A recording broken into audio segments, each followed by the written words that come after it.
Hello, and welcome to the world of Pokemon. My name is Professor Noki, and you're here for the midweek discussion on Noki Talks.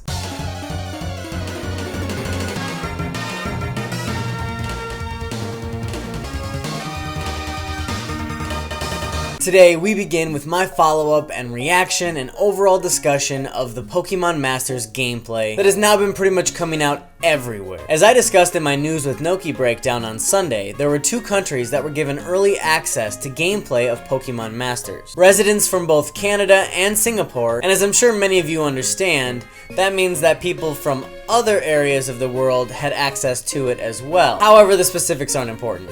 Either way, from a lot of the videos that I have watched here on YouTube, this game looks exactly as I pretty much imagined it. It looks fun and fast-paced and really a creative new experience in the Pokemon world. I absolutely love the dynamic differences of the characters and how well they truly captured their personalities in this game. And although the voice acting isn't really 100%, it is a great addition to the game as well. On to another Pokemon mobile game, Pokémon GO, where there's been a lot of interesting moves taking place lately to the overall quality of the game. It seems like the developers have really been working hard to smooth out a lot of those kinks that players were still having issue with as far as the player versus player, the trading capabilities, the raids, and so much more. And even events like the Team Rocket Invasion, which started off a little slow and have really began to pick up speed, add so much quantity and quality to this game. And now to the exciting recent news that just dropped of Pokémon Sword and Shield.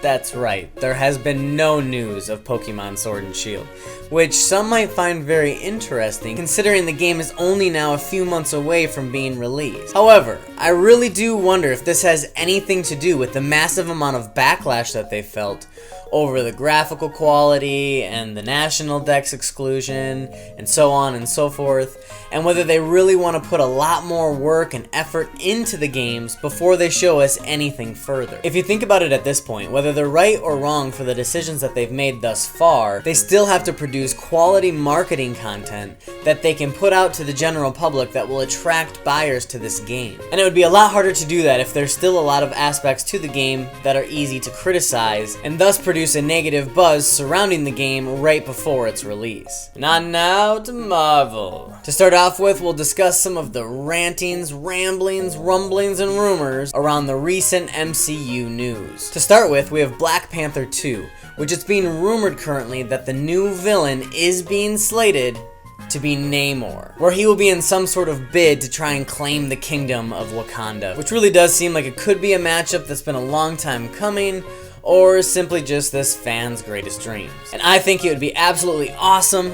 These two characters have a long history in the comics, and it'd be really great to see that play out in the Marvel Cinematic Universe as well. On now to the Black Widow movie and the crazy train that is the rumor speculation behind all of it. But one thing that's really been floating around lately that caught my attention is that this could potentially be setting up a Dark Avengers storyline, as it has already been confirmed that there are characters within this movie that could fit into that storyline. And overall, it has really been interesting to see how Marvel's been weaving their way out of the Phase 3 storylines and into this new, unknown phase of Marvel history, which really leads perfectly into Ryan Reynolds leaking this image, in which he has stitched together all of these different Easter eggs and jokes and nods to the past 5 years of Deadpool history. And it was in the caption of this picture that the speculation began, as he made a very obvious nod to Phase 5 of the Marvel Cinematic Universe. It has already been confirmed by Kevin Feige himself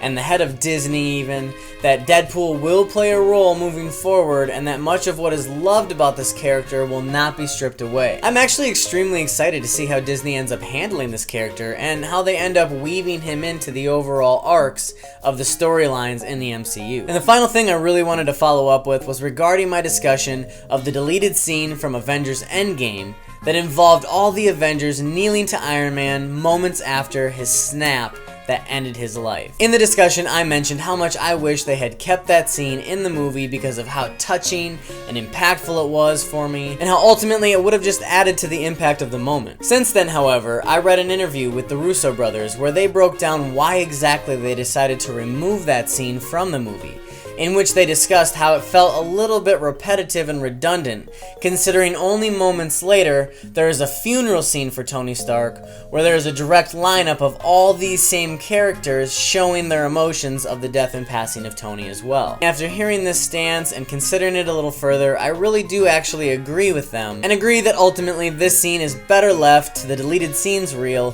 where we can enjoy it in that what if kind of moment. And I really look forward to seeing all the deleted scenes. But that's gonna do it for me today, guys. Let me know in the comments down below your thoughts on the stories I discussed. Thank you so much for watching, and until next time, this has been Professor Noki signing out once again from Noki Talks.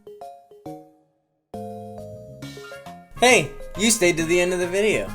You get a bonus video. Happy August 1st! On the 1st of every single month, I would like to add a little bonus video to the end of each video. And in these little bonus videos, I will be doing pack openings. As you can see today, I have a Sun and Moon team up, Gengar and Mimikyu pack here that I will be opening up for you.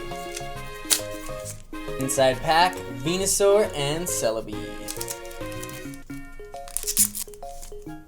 Alright.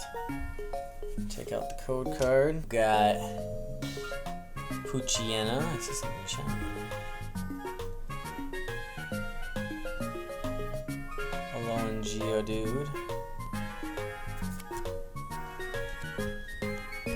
Bronzer. Cute Dratini. Tentacool.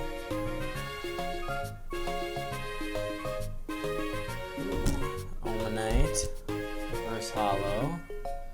What is this? Oh man, a Zekrom and Pikachu team up card. That is beautiful. I do not even have a tag team card yet. Oh, it's really hard to see, but that is a beautiful card right there. Wow. That is awesome. It's awesome for a first pack opening. We've got the Fire Energy, an Electro Charger, a Charmeleon, looking all feisty, and Water Memory. So quite a pack opening today, and obviously this is the highlight. That's awesome. Again, thank you for sticking around to the end of this video. I'll be doing this on the 1st of each month, opening a pack at the end of whatever video is uploaded. Hope you have a great day.